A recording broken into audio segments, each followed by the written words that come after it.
Hello. What is cybersecurity or information security? What is it? The fundamental keyword for cybersecurity or information security is, I can use three words. What is called protecting data from misuse. And if I go to formal definition, what is given by IEEE and ISO, that is, the information security is the process of protecting data from accidental or intentional misuse by person inside or outside the organization. And information can be electronic or printed in the paper or film or word spoken, regardless of the form it takes. It should be adequately protected. That is the fundamentals of information security or cybersecurity.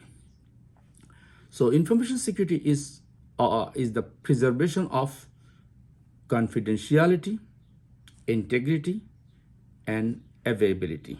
Confidentiality means ensuring that information is available only to those who are authorized.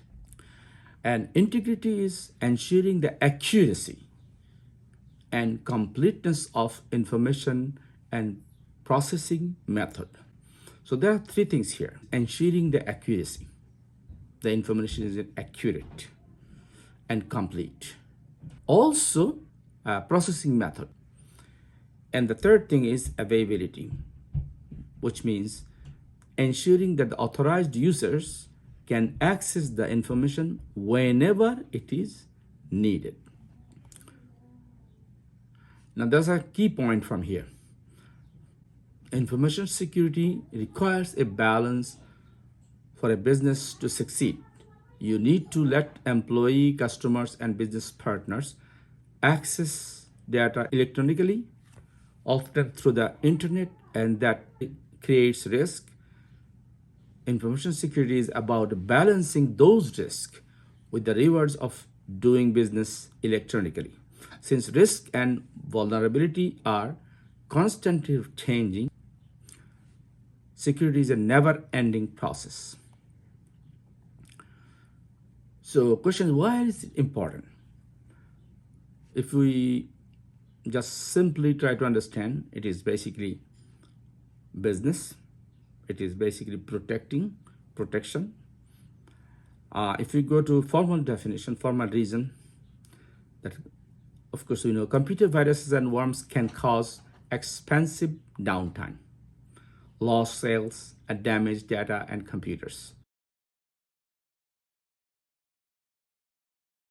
So that's why we need this information security, secure information. And several financial losses can occur indirectly if customers and shareholders lose confidence in how you run your business. An increased number of standards and regulations. Also, it could be legally liable. Lawsuit can happen. A lot of lawsuits are being filed as a result of losses that occurred due to inadequate security. So, information assurance are broader than information systems. They encompasses infrastructure system, mission critical system, and business critical system. So these are the three things: infrastructure system, mission critical system, and business critical system. Infrastructure system includes telecommunication, banking and finances, power generation and distribution, oil and gas distribution and storage, water processing and supply, transportation, emergency system, government systems. Now, the historical approaches of information security and information assurance. There are 7 categories. Number 1, physical security. Number 2, communication security. Communication security is also called COMSEC. And then computer security.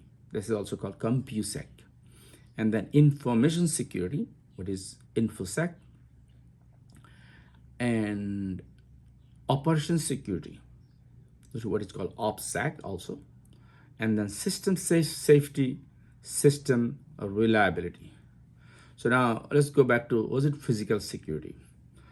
Physical security, basically the protection of hardware, software, and data against physical threats.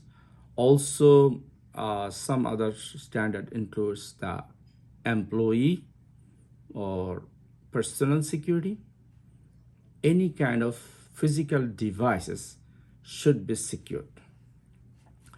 Communication security is any kind of communication should be secured. That is, engineering activities undertaken to protect confidentiality, integrity, and availability of sensitive data while it is being transmitted between systems and network. So whatever way is being transmitted, transferred, email, text messages, phone call. Number 3 is computer security. That is preventing, detecting, and minimizing the consequence of unauthorized actions by users, either authorized or unauthorized, of a computer system. So this is a very important part here. So fundamental keyword here is that COMPUSEC is preventing and detecting, minimizing consequence of unauthorized action. Unauthorized action could be done by authorized user or unauthorized user, meaning someone is already in the system, that person is already authorized. However, that person is doing something wrong, something unauthorized, illegal. Or is unauthorized user means like hacking or somehow somebody stealing. And then number 4 is information security. This is basically a combination of COMSEC and COMPUSEC. We know COMSEC is communication security and COMPUSEC is computer security.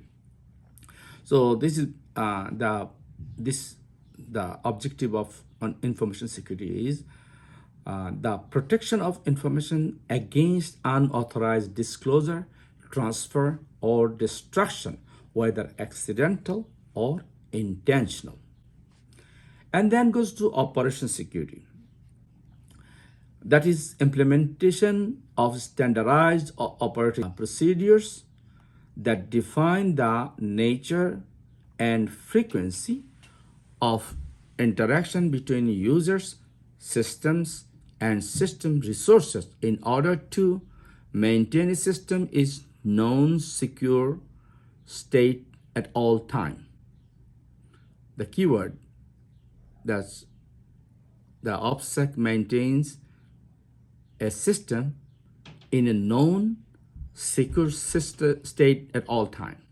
That means you have to be sure that all the time it is secured.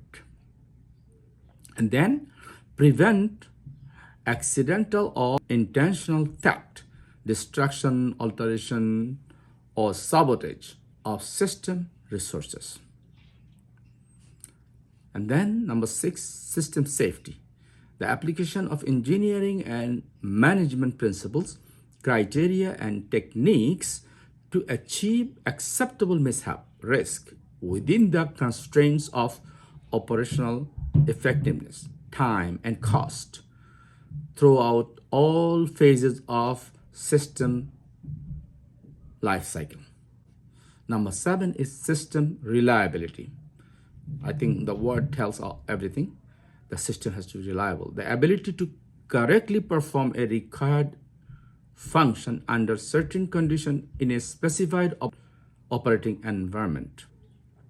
For information security, there are several international standards. So number 1 is ISO 15408, commonly known as Common Criteria, provides the framework for testing the effectiveness of most security systems.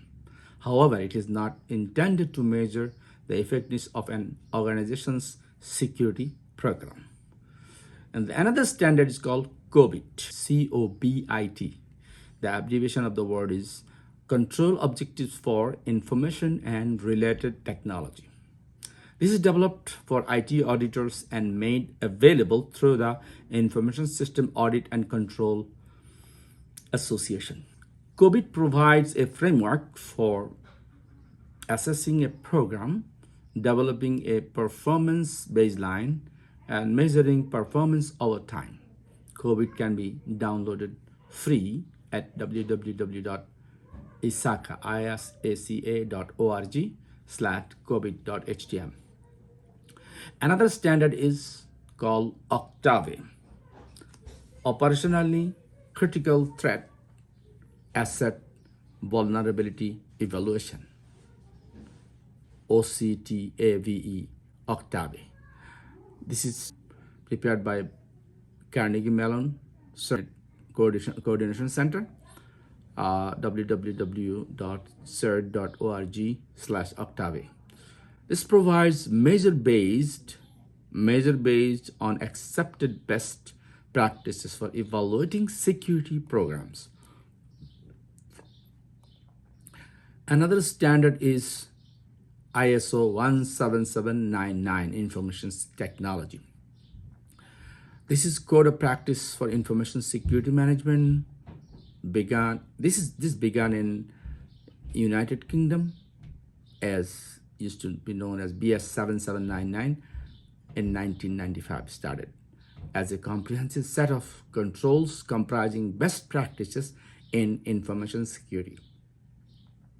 Then it was revised in May 1999 and first tracked as an international standard in December 2000. And then ISO technical standard ISO 17799 reads more like a set of recommendations. It is basically a recommendation. It outlines security measure organizations should have, but not specified how to implement it. So basically this is theoretical, more template type. It is not practical. However, actually I have a book. In that book, I have tried to explain in practical aspects how it should be implemented. A simply set of,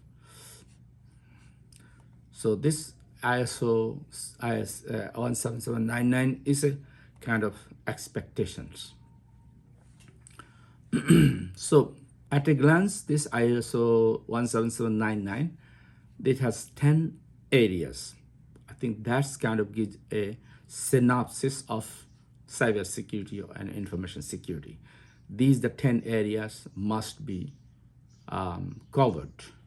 So these 10 areas are: number one, security policy, and then security organization, of course, like security entity, and then asset classification and control, and then personnel security, physical and environmental security, communications and operations management, access control, system development and maintenance, business continuity management, and compliance. And then part 1 of ISO 17799 is introduction and general model. Then part 2 is security functional requirements.